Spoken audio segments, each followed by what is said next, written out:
Welcome to the Dr. Zwig Show, where I show you how bad states of mind and difficult life issues aren't pathological, but rather signs of personal growth trying to happen.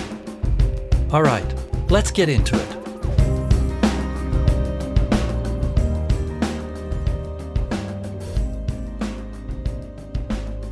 Greetings. How are you? I hope you're in the flow. And if not, you're still in the flow. You just have to tap into it. It's right there, just beneath the surface. But there's something standing between you and it. What could it be? Oftentimes, it's an inner critic, and that's what I'm going to focus on today. Don't do this exercise while driving, operating machinery, or doing anything that requires your full attention. Now, each one of you is totally unique in how you process things.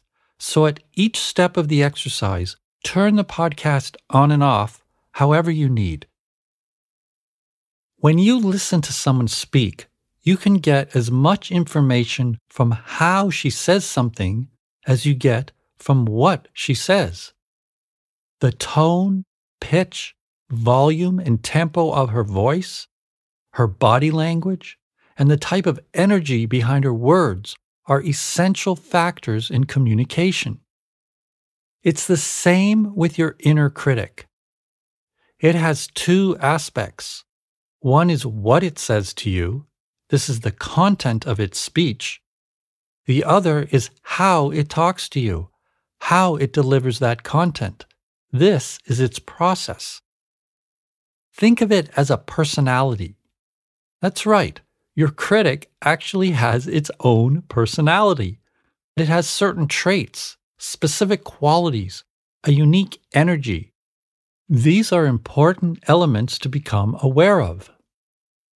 I'm going to show you how to work with these elements in a way that transforms them from negative to positive. In order to do this, you're going to have to ignore the content of what your critic says.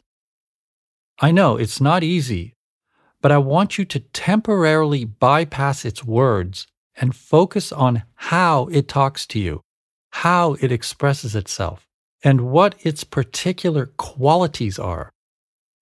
Now, why are we going to do this? The reason is that your critic contains a basic human quality that you actually need to be more like. I'm not talking about its negativity.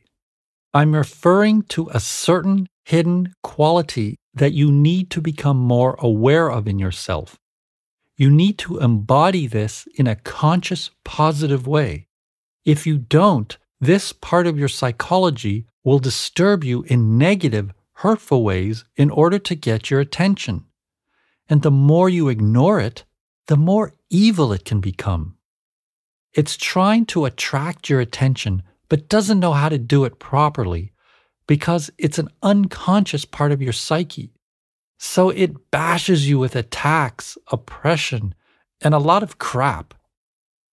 Knowing how to debate and fight the crap is essential, but it's also crucial for you to take over the critic's power and energy and use it in a positive way.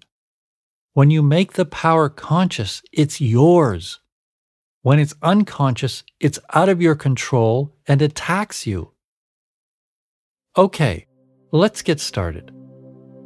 Begin by making a picture in your mind of your inner critic. If your critic was a character, what would it look like? A man or a woman?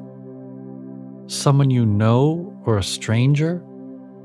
Or maybe it's a fantasy figure like an animal or a spirit. How do you visualize the figure? Look closely and study everything you see. Its face, body, movements, and energy.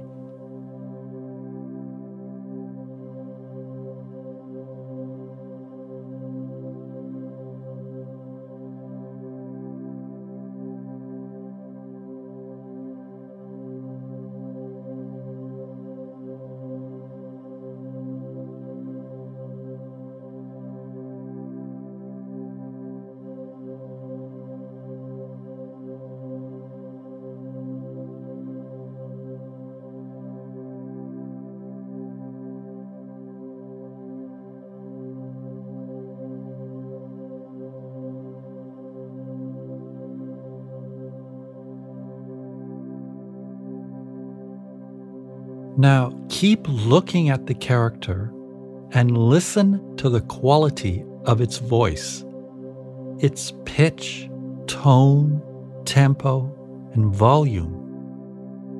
Pay close attention to the feel and energy of its voice. Study it for a minute.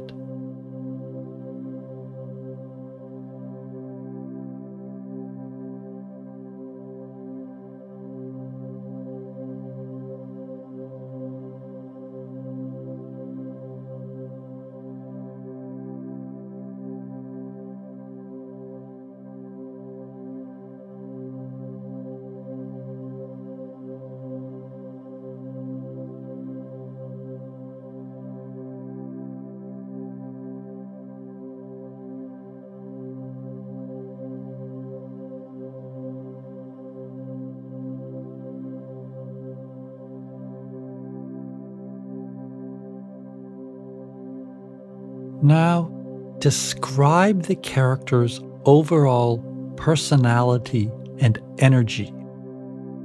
Is it rough, mean, and aggressive?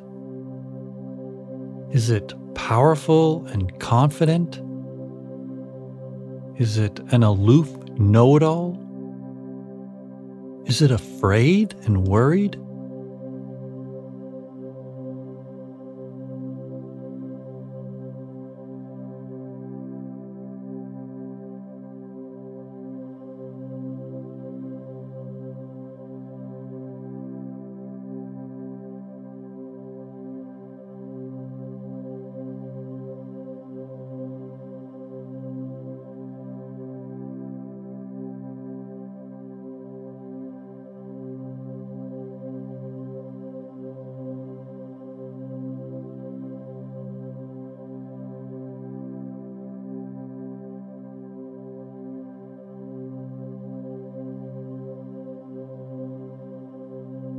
Now, feel into its being. Focus on what it would be like to be this critic as an actual character. Do your best to put its negative content and vibe to the side and just focus on its raw energy. Feel into its physical being.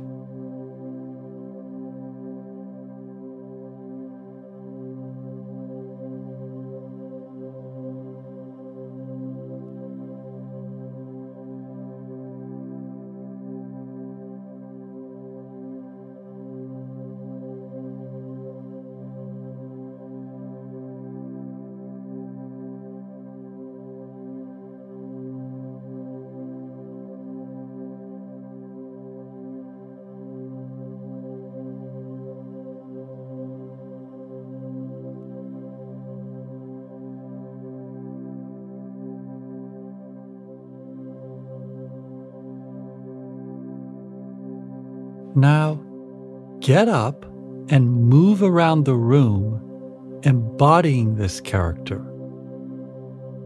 Feel and move its physical energy. Inhabit this raw energy and let it move you. Act as if you are this character. Don't worry if you feel silly or awkward pretending you're an imaginary character. Think of it as an acting exercise. And it's actually a real part of you. You're just giving it life by amplifying its features. So go ahead and turn the podcast off and turn it on again when you're ready.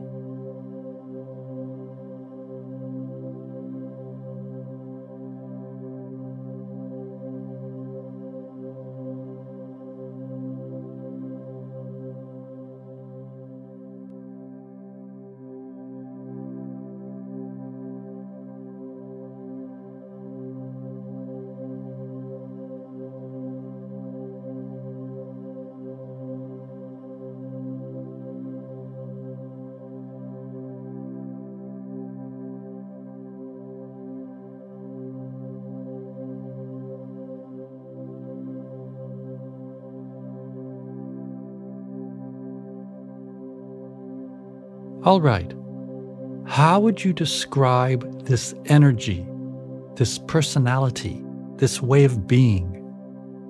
Remember, put its negativity to the side for the moment and just describe its basic energy. If you strip away its toxic words and its mean intent, what are you left with? Power? Confidence? Coldness? Absoluteness? Relentlessness? A know-it-all? Fear?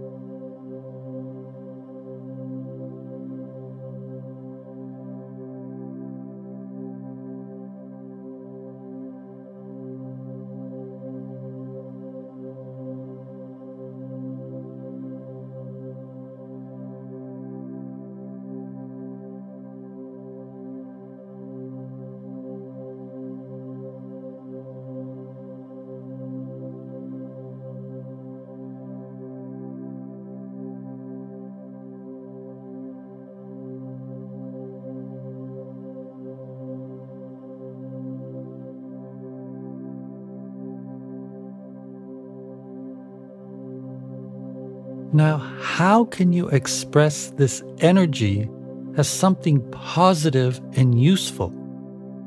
How can you embody it in a conscious, constructive way? For example, if your critic is absolute about everything, how could you be absolute for something positive in your life? For example, to stand up for your beliefs and feelings. If your critic acts like a know-it-all, how could you be a know-it-all in a positive way? For example, to gain more knowledge and self-confidence. If your critic is cold and insensitive, how could you be cold and insensitive in a positive way? For example, to not tolerate insensitivity. How's that for a paradox?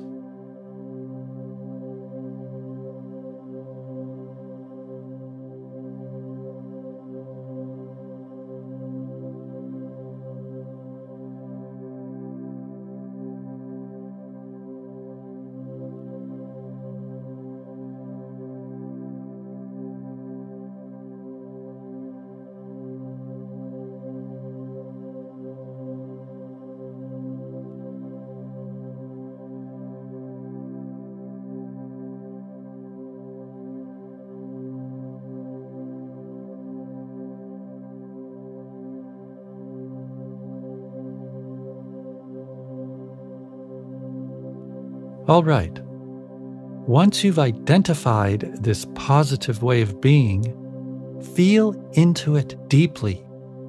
Embody it. Get up and walk around the room, inhabiting it as your own positive, powerful way of being. Think your thoughts from this new energy. Identify with it as your own power. Go ahead and turn the podcast off and turn it on again when you're ready.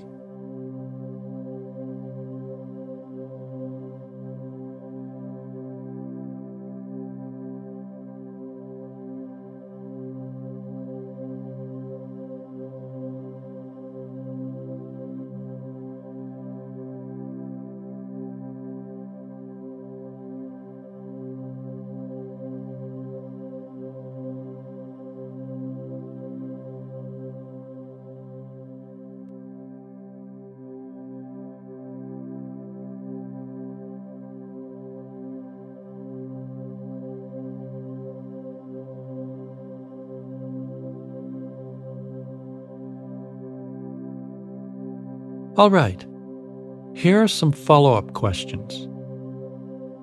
Were you able to put your critic's toxic words aside temporarily in order to observe and experience its basic raw energy? I know it's not easy, but with practice, you'll be able to do it, and it will enable you to take the critic's power.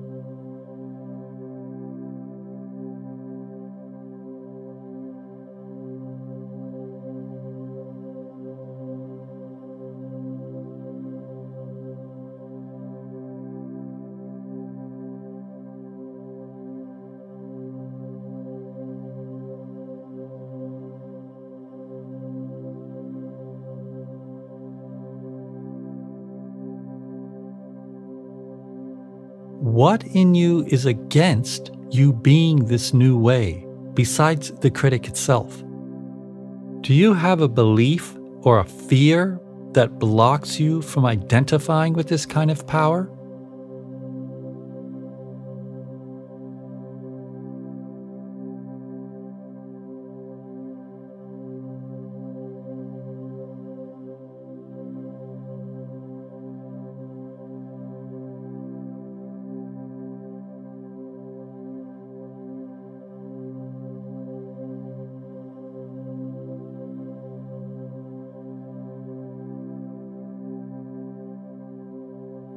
How could this new way of being aid you in dealing with your problems, especially the critic?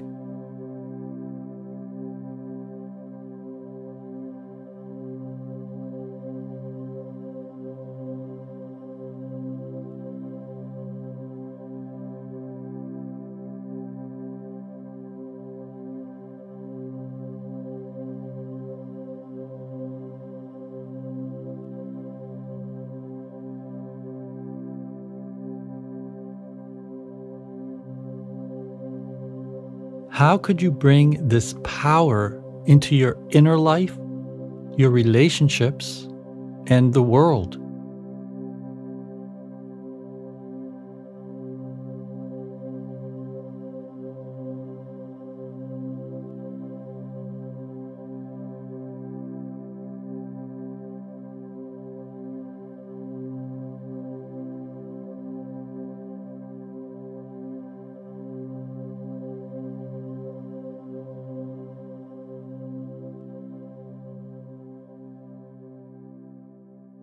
Great work! You've just learned how to take your inner critic's power. You did this by temporarily putting aside its toxic thoughts, visualizing, feeling, and moving like you imagined it would, tapping into its core energy, taking its power as your own, using it in a positive way, and applying it to your life and your problems. Take as much time as you need to absorb what you just did. If you feel like it, you can listen to some bonus material where I share some of my clients' experiences doing this exercise. That's up next.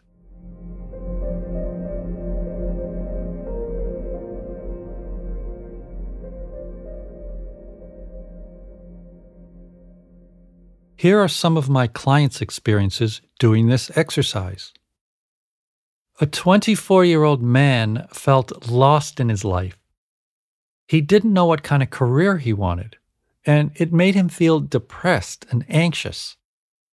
His critic called him a loser and said his life would always be a disaster. He described his critic as being, quote, violent and doing whatever it wants to me. When he consciously inhabited this violent energy in a positive way as his own energy, he connected with a powerfully decisive part of himself that helped him get out of his funk and take action to try out some various career directions instead of letting the whole process crush him. The essence of his critic was his violent, decisive energy. He just had to claim it as his own power and use it constructively instead of it as a method of beating himself down. A 37-year-old woman felt overwhelmed. She had a newborn baby, a full-time job she was unhappy at, and a general feeling of anxiety about everything. Her critic made things worse by constantly berating her about not being the perfect wife for her husband. She experienced the critic as confident and powerful. When she explored this confident power as her own, her feeling of being overwhelmed went away. The critic had been confident in its ridiculous message to behave a certain way for her husband.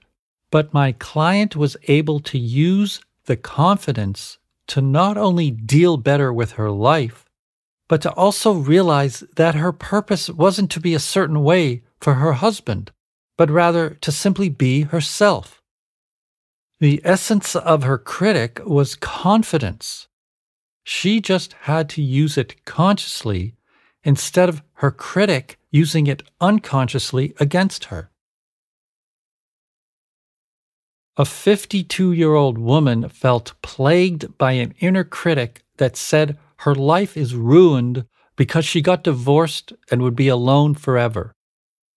She often argued with the critic, telling it that she'll be fine and will eventually meet someone new, but the critic wouldn't leave her alone.